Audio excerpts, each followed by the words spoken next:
এটি একটি হাস্যকর শর্ট ফিল্ম যার মোড়ক সাসপেন্স থ্রিলারের চেয়েও বেশি। টিভিতে একটি সংবাদ প্রতিবেদন চলছে। উপস্থাপক বলছেন যে একজন সিরিয়াল কিলার পলাতক, এবং একই সাথে সন্দেহভাজনের একটি ছবিও দেখাচ্ছে। সোফায় থাকা তিনজন ব্যক্তি তাৎক্ষণিকভাবে অস্বস্তিতে পড়ে যান। তাদের মুখ আতঙ্কে বিকৃত হয়ে যায় যখন তারা তাদের পাশে থাকা জিয়াও হেইয়ের দিকে তাকায়, কারণ খুনির ছবি হুবহু তার মতো দেখাচ্ছে। তার বন্ধুদের একই দৃষ্টির মুখোমুখি হয়ে জিয়াও হেই স্বাভাবিকভাবে ব্যাখ্যা করার চেষ্টা করেন যে তার সেই স্বাক্ষর দাড়ি নেই। অপ্রত্যাশিতভাবে উপস্থাপক তারপর উল্লেখ করা হয় যে খুনি অপরাধস্থলে কেবল নকল দাড়ি রেখে গিয়েছিল। সন্দেহভাজনের প্রতিকৃতিটি পুনরায় সাজানো হয়েছিল। সৌভাগ্যবশত মহিলা উপস্থাপক বলেছিলেন যে খুনিটি 1.85 মিটার লম্বা। সকলেই স্বস্তির নিঃশ্বাস ফেললেন কারণ জিয়াও হাইট মাত্র 1.65 মিটার লম্বা ছিল। যাই হোক, তারা বেশিক্ষণ বিশ্রাম নেওয়ার আগেই মহিলা উপস্থাপক আবার বললেন এবং ঘরের পরিবেশ আবার উত্তেজনাপূর্ণ হয়ে উঠল।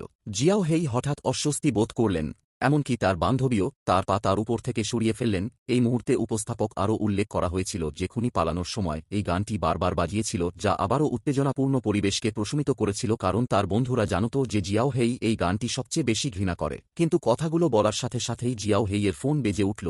তার বন্ধুরা তাৎক্ষণিকভাবে উত্তেজিত হয়ে তাকে জিজ্ঞাসা করল যে কি ঘটছে। ঠিক যখন সে ব্যাখ্যা করার জন্য লড়াই করছিল তখনই মহিলা উপস্থাপক আবার কথা বললেন। জিয়াও হেই এই কথা শুনে অত্যন্ত আনন্দিত হয়েছিলেন কারণ তিনি এবং তার বান্ধবী সারাদিন ডিজনিল্যান্ডে ছিলেন এবং তিনি ঘটনাক্রমে অপরাধটি করেছিলেন। যদি আপনি আমার কথা বিশ্বাস না করেন তাহলে আপনি তাকে জিজ্ঞাসা করতে পারেন। তবে আশ্চর্যজনকভাবে ডিজনির পার্কিং লটে আবার দুর্ঘটনাটি ঘটে। এই কথা শুনে দলের মুখগুলি নাটকীয়ভাবে বদলে গেল। তারা কখনই আশা করেনি যে তাদের সেরা বন্ধুটি খুনি হবে। তিনজন ধীরে ধীরে পিছু হটে গেল। তাদের মুখে আতঙ্ক দেখাচ্ছিল কারণ সমস্ত প্রমাণ জিয়াও হেইয়ের দিকে ইঙ্গিত করছিল। কিন্তু ঠিক তখনই উপস্থাপক অন্য কিছু বললেন। পুরস্কার শুনে দলটি তাৎক্ষণিকভাবে উঠে দাঁড়াল এবং একটিও কথা না বলে তৎক্ষণাৎ জিয়াও হেইকে বেঁধে ফেলল।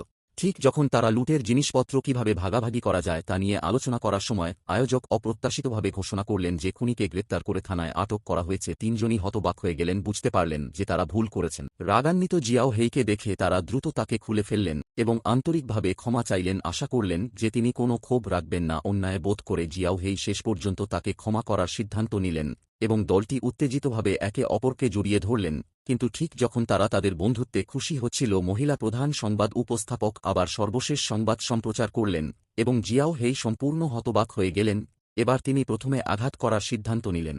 তিনি তার বান্ধবীর মাথা একটি প্লাস্টিকের ব্যাগ দিয়ে ঢেকে দিলেন এবং তারপর টেলিভিশন স্টেশনে গিয়ে মহিলা উপস্থাপকের মাথাটিও একটি প্লাস্টিকের ব্যাগ দিয়ে ঢেকে দিলেন। গল্পটি এখানেই শেষ। মহিলা উপস্থাপকের দ্বারা প্রকাশিত বিভিন্ন সূত্র অবশেষে লোকটিকে খুনির অবস্থানে ঠেলে দিল। একই সাথে এটি আমাদের এটাও বুঝতে সাহায্য করে যে আমাদের লাভকে আমাদের অন্ধ করে দেওয়া উচিত নয় এবং আমাদের সঠিক এবং ভুলের বিচার হারিয়ে ফেলতে দেওয়া উচিত নয়।